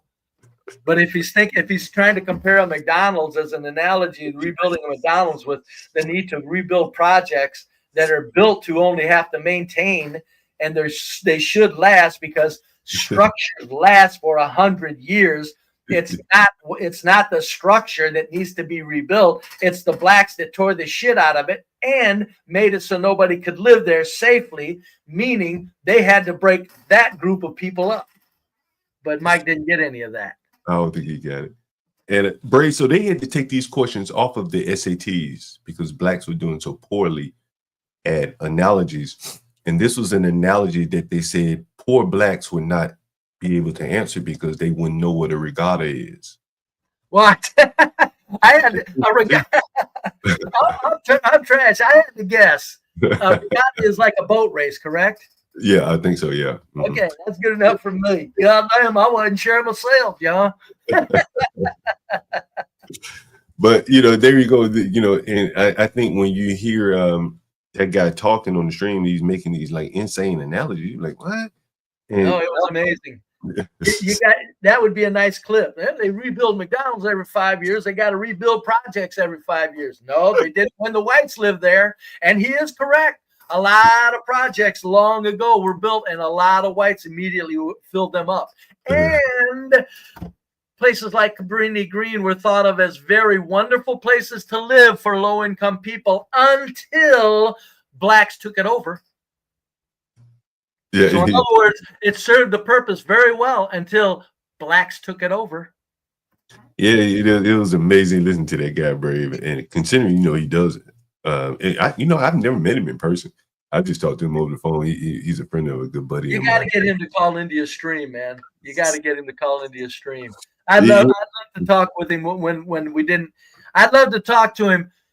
I'm serious, man. I'm all. That's why I'm all about it. I'd love to talk to him. Just a discussion, not a debate, but a timer. You got a minute. A minute. You got a minute, dude. That's all. We don't need 3 minutes. We're talking back and forth a minute. But yeah, I'd love to talk to him sometime on the street. I think the part that makes it so hard is that these people have been told that they built America. You know what I'm saying? And like, you can't shake that out of them. Like, no, I don't think any other group is here claiming that they built America. Not even whites. No, whites can claim it though. We did the administration, we did the brain work, we did the labor, and we did top to bottom of everything. The whites can claim it. We can claim it if any group can. Right. What this country is right now, first in the world, it's a white process. I always say, Brave, I don't think blacks would have written the same constitution. No. I don't think a Korean would have written the same constitution. No. So on and so forth. Whites wrote the Constitution, which is part and parcel of, the bedrock of what we have here today, property rights and all that other shit that, and I just don't think it comes down to who picked cotton or who laid a railroad. It's much more complicated than that because of the labor. That's why I say the whites were the administrators and laborers. That means we were everything, top to bottom. I don't know where the hell they think they can just erase that and come up with because pre-1890 they were doing work in the fields, or maybe they were a lot of good construction workers. I get it. They've always been good construction workers, even in the past, even in the recent past, like 50s and 40s. Ryan speaks of black construction workers that showed him how to lay bricks. I get that. But if you look at the overall magnificence of this country, you don't get to assign that to black people. You don't even get in on it, God damn it. Now, I'm saying that as an extreme because if they want to go extreme and say, we built it, I'm going to go extreme and say, you're full of shit, you didn't do nothing. Now, I'm going to come back a little and say, we know you contributed. Stop saying you built it. Yeah, that's what I'm saying. Like, it is more or less a slap in the face to the whites because the people that could be saying it, and rightfully so, they can point to the Constitution, Bill of Rights, all that shit, and they're not saying it. So why should anyone else who contributed less than them say it? It's that main person character syndrome that their country has to be greater than everyone else's. The main character syndrome is so real and it's pathetic. That's why I call them I go a little further. That's why I use the word psychopathic. That's what main character syndrome is. But I like main character syndrome as a more mild, a euphemism. I'll take it. But really, blacks are psychopaths. In other words, just look up the definition. Nothing matters but what they need to hold on to for their own putrid outlook and their own putrid desires of what they want to see and think. There's no objective thinking, none at all. That's Yeah. a psychopath. Yeah, I think I got to get going here, bub. Yeah, I gotta get ready to get out of here too, Brave. It's always a pleasure having you up here, Brave. Thanks for calling me, John. That was, buddy. That was a good one. Anytime you got a 70%er that wants to go around, I'll interrupt my chores and get on with the 70%er. God damn it! So thanks, John. Hey, Brave, I was thinking about trying to get some of these hood niggas on here. Oh, that's a shame. Yeah, anytime, man. I should get them. I just don't want to bring them over here. I probably have to do it live outside on the street. Something, yeah, do something. Well, what kills me, John, is you had 70%ers up there. That's what I'm saying. The only way the blacks will go up against me is if they can interrupt me or they've got a panel to protect them. You will not see blacks that disagree with me go one-on-one with me, and they won't do it. They will not do it, and there's a reason for that, because all I'm doing is stating the obvious. I'm not trying to be an asshole. I'm just stating the obvious on the fact that blacks are fucking this country up, and it's quite obvious. But thanks, John. Hey, Brave, I want to let you know he lives far away from blacks. He won't. The guy on the phone? Hell yeah. I know it. When he talked about no white neighbors, I'm going, who are you? See, they can't even come down to like, oh, no, I'm in rural. That's desperation. Well, I'm in a rural area. It's not a neighborhood, because right over there across the field is whites, and over across that field is whites. Behind him across the field is whites, and out in front of him, and wherever he goes in that small town, it's all white. Yeah. God damn it. There ain't no burnt out buildings with plywood on the buildings in his little town when he goes into town. And if whites are such assholes like blacks say, again, gee, does he feel threatened when he goes into town and all those whites are there? Bullshit, man. This fucking shit is sickening, man. It's a good thing this Shiloh came up. That's why, even if people are calling this a psyop, and I'm going, who cares? It's very valuable. Even if it's a psyop, it's a very valuable psyop. Yeah. Let's play it out. Let's play it out. No, I think so. I sent the lady $20. You goddamn right I did. Hey, I wanted to be a multi-millionaire. Hey, me too. I was hoping. Hey, Brave, someone had a good suggestion for you. Put your YouTube channel on there when you send the money. Oh, yeah, I could. Well, I already did it anyway. And plus, I didn't do it. I went to the site, John, and it had, I get techno info transfer phobia. And remember you had to hold my hand just to sign up for StreamYard because I was so nervous. There's something wrong with me, man. I've got a phobia of giving information and doing it wrong, and it goes off into some wrong place because I can fuck things up so easily. So I gave the money to CT, and I sent him. And I gave it to him, and he sent it in for me, and I paid him a fee for sending it for me. Bro, you should tell him to put you one up there with your username in there, so you could screenshot it and everything. Once you do it, what time you send it up there, screenshot and do a thumbnail and do a show with that shit as the thumbnail. Yeah. Hey, what you guys think about that? Wouldn't that be good right there, B-Bird? It would, but to tell you the truth, John, what I did is because I don't know anything about tech, when I made my Cash App, even when I made my first email, it dawned on me. I looked at my first email and I'm going, God damn, my full name is on my email, and I sent it to CT, which was no worry. Yeah. But I said, Jesus Christ. And I said, wait a minute, because I thought your email went out. I didn't know they sent your goddamn name with it. So, and I did the same goddamn thing with my goddamn Cash App. There was my full name on my Cash App, and Ryan alerted me of that, so I changed that. So before I get anything going here, I'd like to let that get way in the past. My name was actually attached to the Cash App. Man, I think there'll be a good stream for you with that. Is someone will know your Cash App address, Brave? Be brave and think. Be brave and think. There you go. Yeah, Cash App. Thank you very much. If anybody sends me money, I don't ask for it, but you know what? I ain't rich, and I do put a lot of effort in black bashing. I'm sorry to call it that, but you're goddamn right. That's my fucking agenda because I'm sick of them. Thank you, John, for letting me vent as usual. It's always a pleasure, bro. All righty. See you, John. All right, bro. All righty, folks. God damn it. John Galt, the holy man. See you later, buddy. All right, bro. Oh, man, it's always fun to have Brave up here. I always enjoy having Brave up. Hey, and Brave got that analogy right. Like, it didn't take him long either. He deduced it very quickly. Anyway, guys, we got to get more of that. Oh, shit. Had a fucking phone call before we get out of here today. All right. Mm-hmm.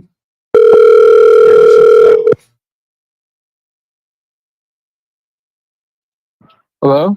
Hey, what's up, man? How's it going? Good. Sorry, I went MIA.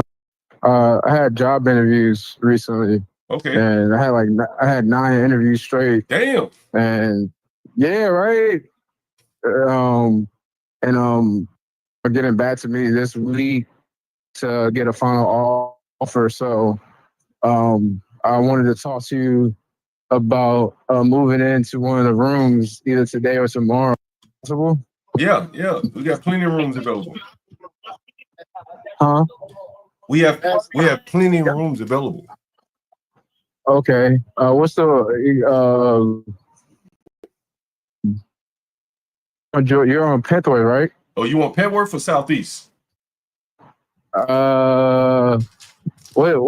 the better option in your opinion? I mean, it depends on what you're looking for. What neighborhood? How much you want to pay? You want the better neighborhood in terms of demographics, or what you're looking for? Better neighborhood. Yeah, we have Petworth. Where are you going to be working? You I'll don't be know working yet. No, I'll be it's either roofing or construction. Oh, okay. You do roofing and construction. Oh, okay. Yeah, I got an engineering degree.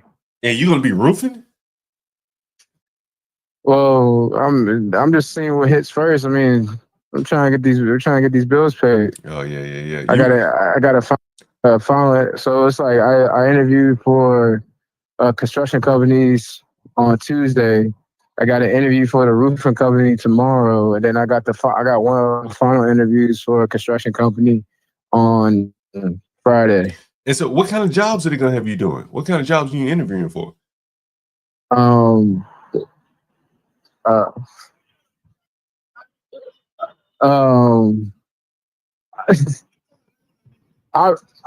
appreciate that. Sorry. I'll be doing construction management or assistant to superintendent. Oh, you're not gonna be doing construction though. Okay, I got you. Yeah, because I got a mechanical engineering degree. Oh, okay. Got you. Where did you go to school? University of DC. Oh, you went to UDC, right? Okay, cool. Yeah. All right. So you want to be in Northwest? Yeah, I'll be in Northwest. All right. So we have a weekly, bi-weekly options, or you can play. I thought you said you had a monthly one too. Well, yeah, bi-monthly. Yeah, I do the bi-monthly because right now, right now I'm trying to get stuff situated. Got to pay for movers and get my stuff out of storage and stuff like that. But you said it's furnished? Yeah, it's all furnished. Okay, all of them are furnished? Yep. Okay. The one on Penthworth is the one that's it's like a studio. We don't have that one right now. All we have right now is like private rooms with a shared bath. Okay, no, that's fine.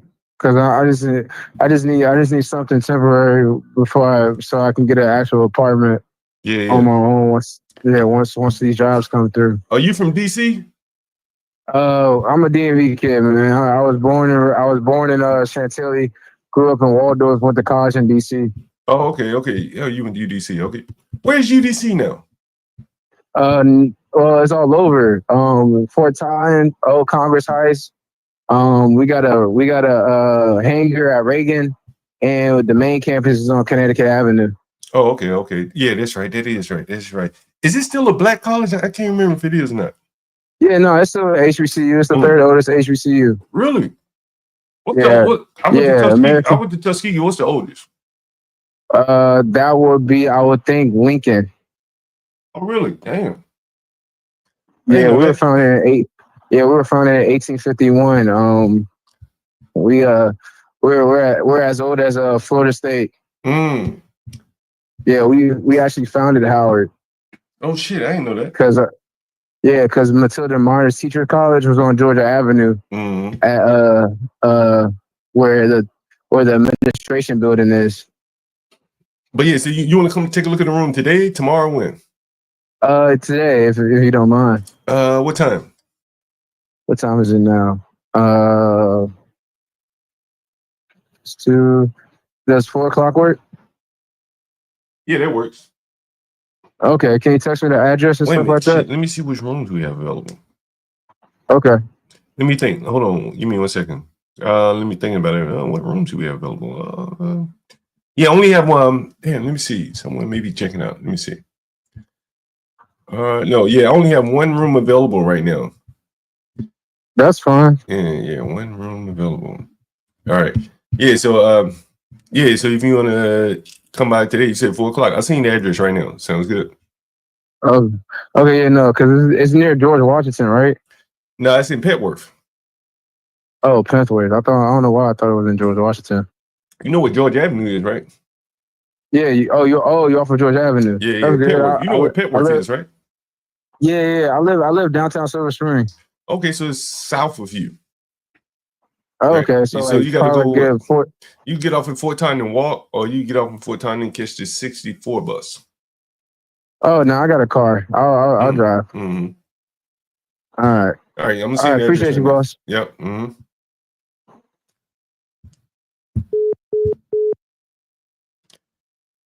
HBCU graduate. They're a mechanical engineer. Anyway, that was interesting. Yeah, that was interesting. Be brave. We had a 70%er. We had a renter. UDC. How many of you knew of UDC, by the way? Yeah, I think it's one of these a city public historically black land grant university in Washington, D.C. Variety of associates, bachelor's, master's, professional, and doctoral degrees, as well as workforce and certificate programs. They used to call that shit like 13th grade around here, some shit like that. But he's now on his way to build bridges and roads and shit. UDC. The oldest, did he say it's the oldest black college or the third oldest?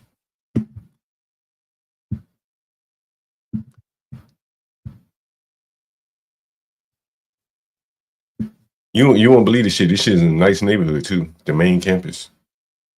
You got it. Look, you get a degree in fashion merchandising. See what some of the students look like. Let's see.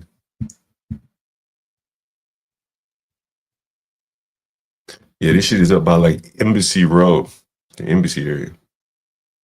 There's some of the students, more students. UDC president here.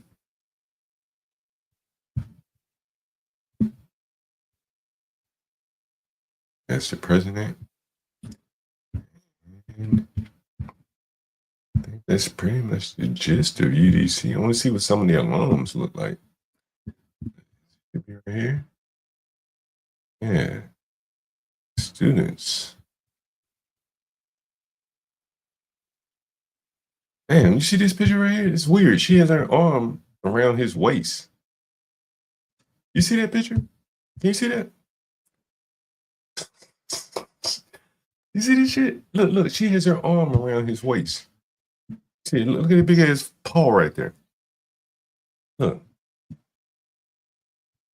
Look at this shit. Look. Fucking weird. Anyway.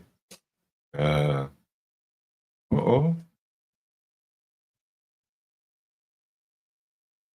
It's a black college with a Center for Diversity, Inclusion, and Multicultural Affairs. That's interesting.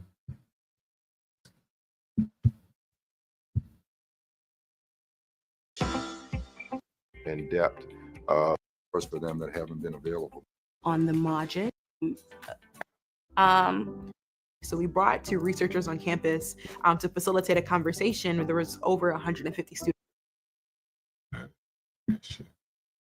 Oh, yeah, Julian Melville here. Okay.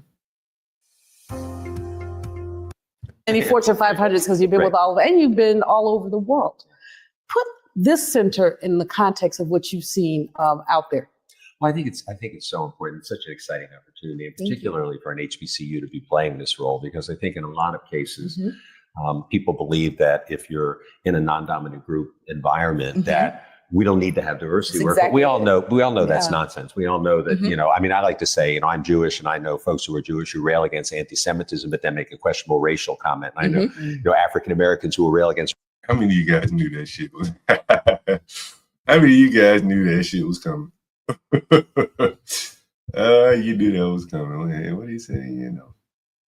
He said, you knew that was coming. LGBTQ as well, and might be undocumented, right? We're looking at is making history.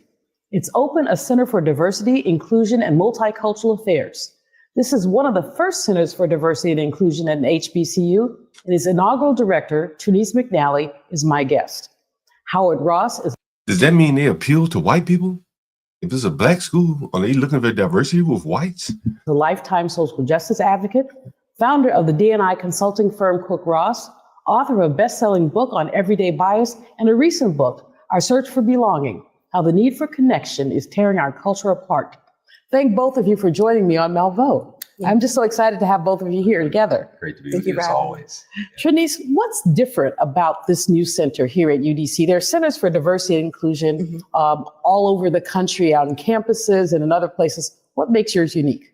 I think the fact that we're using social justice as a lens that we do our work to center the experiences of historically marginalized folks. I think that there has often been a trend in D&I, right, especially at HBCUs in the last 20 years. But when you look back to the inception of HBCUs and why we were actually conceived, it has always been to serve the folks that have been underrepresented or marginalized. And in that honor of that tradition, this center is going to serve some of the most historically marginalized folks in the district, but also underrepresented students as well, like LGBT students, international students, folks who are undocumented, and also first generation. This shit just little political factories.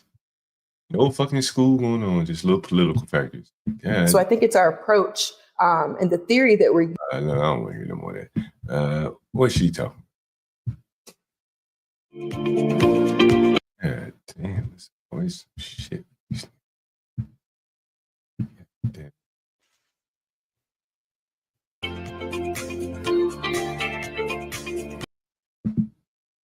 The fuck did I do? Oh shit. All right.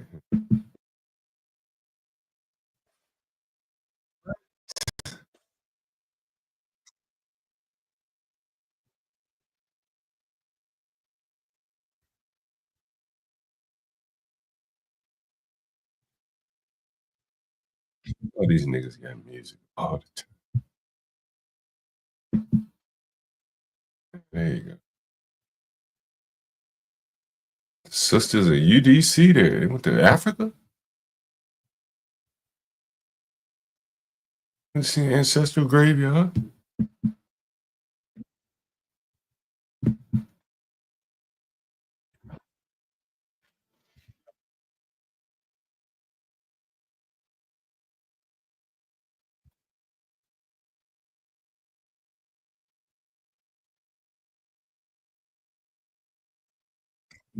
You think she took all her snacks when she went to Ghana? Look at this shit. She, her. She, her.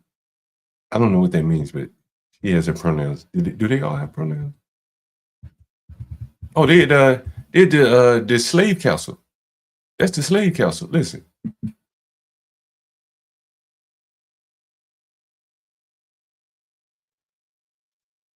Yeah, I got pictures. See if I got pictures of that motherfucker. That's it right there. Yeah, that's it right there. There's a picture of Obama there. The point of no return.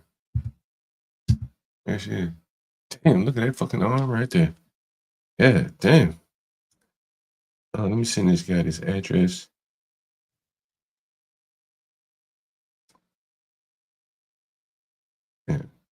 All right, that's sent. And so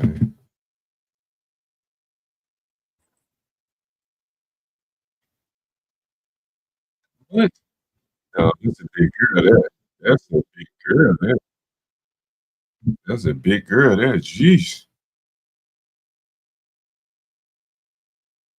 Damn. Damn. Sheesh. Yeesh.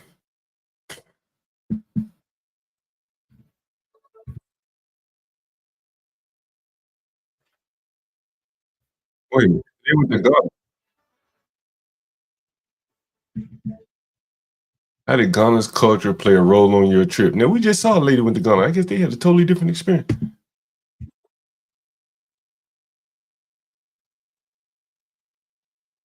She, her. Yeah, that bitch ate some bush meat. See, she eating American shit. She not eating no African shit. Nah, that's African. That's just the African shit in a salad with some rice. You know, banku on that motherfucker. It's just what is some kind of fucking fish, something. French, these fucking French fries, rice, plantain. She said it's Caribbean. Damn it, it ain't really African.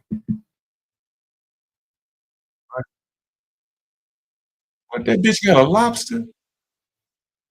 That bitch got a lobster. Like she putting that shit off like that's fucking gun there, how Ghanaians eat.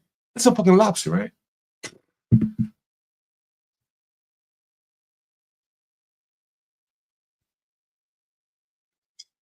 Yeah, yeah, that's enough of this. That lingo got me straight triggered up. It's fucking crazy. Yeah, it's a bullshit college here in DC. But they happen to be in a very nice neighborhood, so they hang on there because their real estate that they're sitting on is worth a lot of money on Connecticut Avenue. And as you heard him say, they branched out even to the airport. I don't know what the fuck they're doing out there, but they got places. Anyway, guys, it has been my pleasure. I always enjoy when Be Brave comes on here. That's always my pleasure there. Let's see, what else do we have?